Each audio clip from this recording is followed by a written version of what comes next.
নমস্কার, সবাইকে আমার ইউটিউব চ্যানেলে স্বাগত।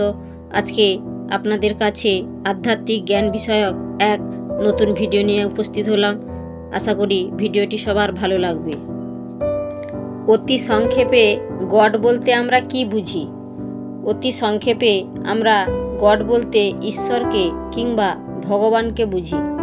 গড এক এক ধর্মের কাছে এক এক নামে পরিচিত হন।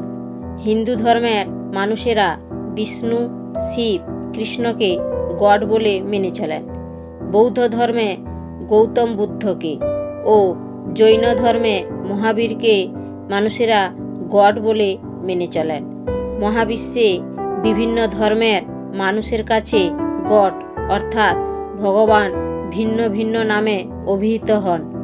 সর্বজীবের মধ্যে গড অবস্থান করে থাকেন। গডকে সকলে বিভিন্ন নামে ডেকে থাকেন।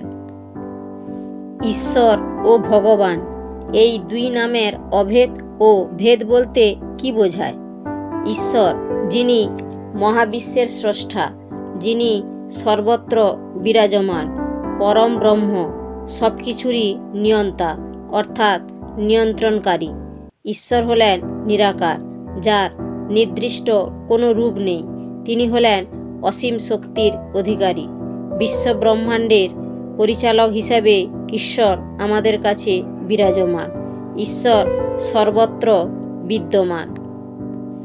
ঈশ্বরের মধ্যে পরম অর্থাৎ সর্বশ্রেষ্ঠ হলেন পরমেশ্বর। ভগবান হলেন ঈশ্বরের সম্পূর্ণ প্রকাশ। পরম সত্তারই সাকার হলেন ভগবান অর্থাৎ যিনি সমস্ত কিছুরই মধ্যে সূক্ষ্মভাবে অবস্থান করেন।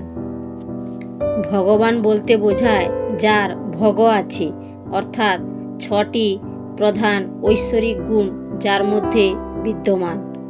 ঐশ্বর্য, শক্তি, জ্ঞান, যশ, শ্রী ও বৈরাগ্য অর্থাৎ জাগতিক বস্তুর প্রতি অনাসক্তি বা ঔদাসীন্য।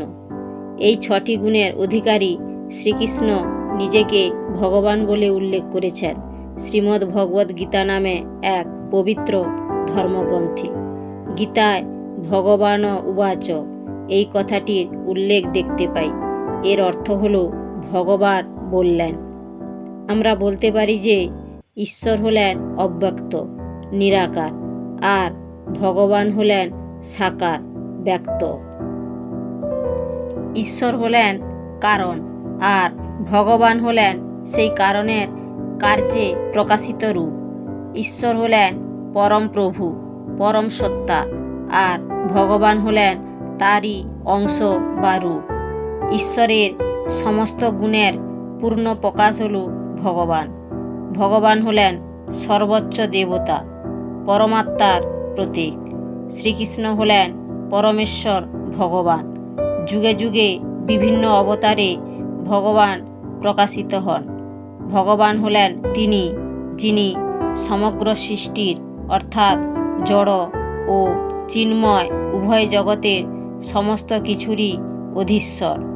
প্রকৃতি ও পুরুষের সম্মিলিত রূপ হল ঈশ্বর ও ভগবান।